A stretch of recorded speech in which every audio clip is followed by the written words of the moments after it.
Influence versus control. The fundamental difference is in the emotion under which one acts.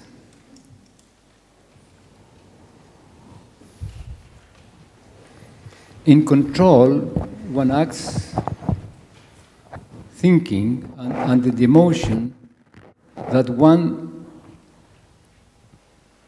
sees if what is happening corresponds to what one expects, and if not, one wants to have instruments or elements to stop that process or to reorient it.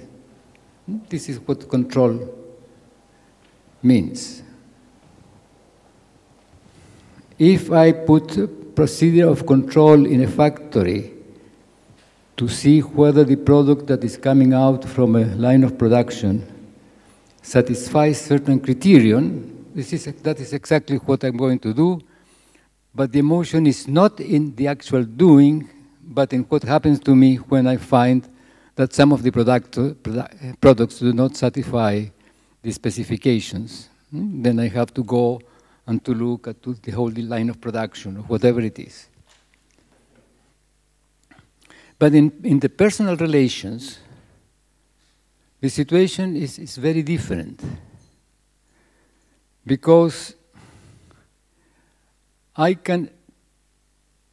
what I want is, in both cases, with the machinery or in the interpersonal relation, is that certain things should be done according to certain specifications or expectations that I have.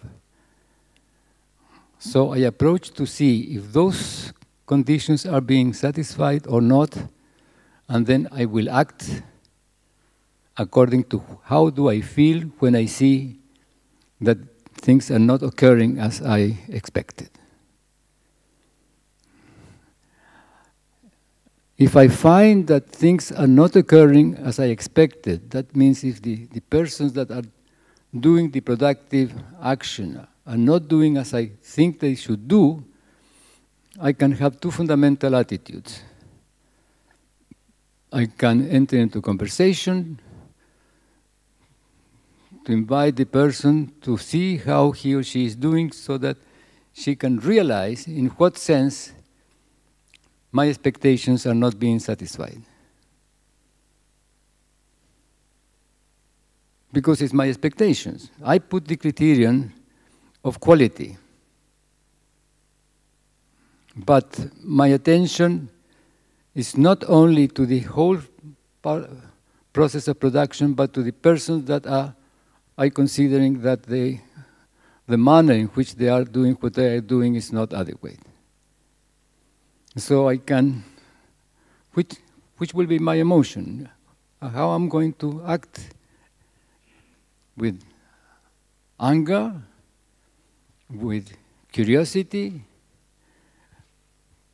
open space for a conversation,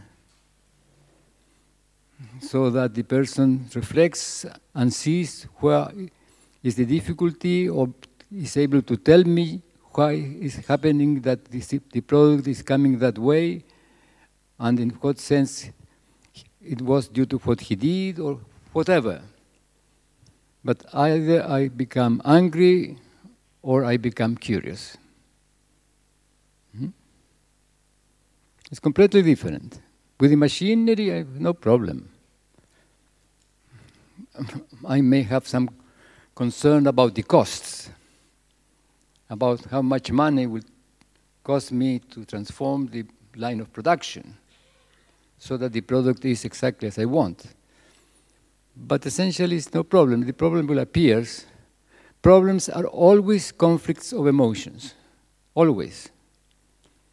Problems are never logical difficulties, not a manner of malfunctioning of a machinery. They are always conflict of emotions. I want to do this, but it's happening that. I want this person to act this way, but it's acting in this other way. So,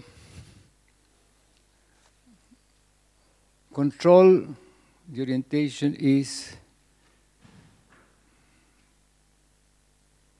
to how actions are taking place and whether I shall modulate or not, and how do I see when there are difficulties in that the result is as I want it to be. Now, influence is something different. For example, there is a question if whatever I may know about physics, classic physics, modern physics, has any relevance in my proper work. And what one wants to know is if physics, I took some ideas from physics and used them, or if physics evoked me a reflection in an entirely different domain because I noticed that there was a manner of asking questions that I was not having and looked to me interesting. And so I would say, well, yes, it influenced me, but I did not take ideas from there. I learned something with respect to reflection. So influence it has a different character unless we were complaining for something. I mean, you have been influenced for so and so, and I don't like that influence because it leads you to do that and that and that. Again, a matter of emotions. Emotions are not negative. Emotions are the fundament of everything that we do. Emotions are the fundament of every rational system because they determine what fundamental premises we use for developing the rational system.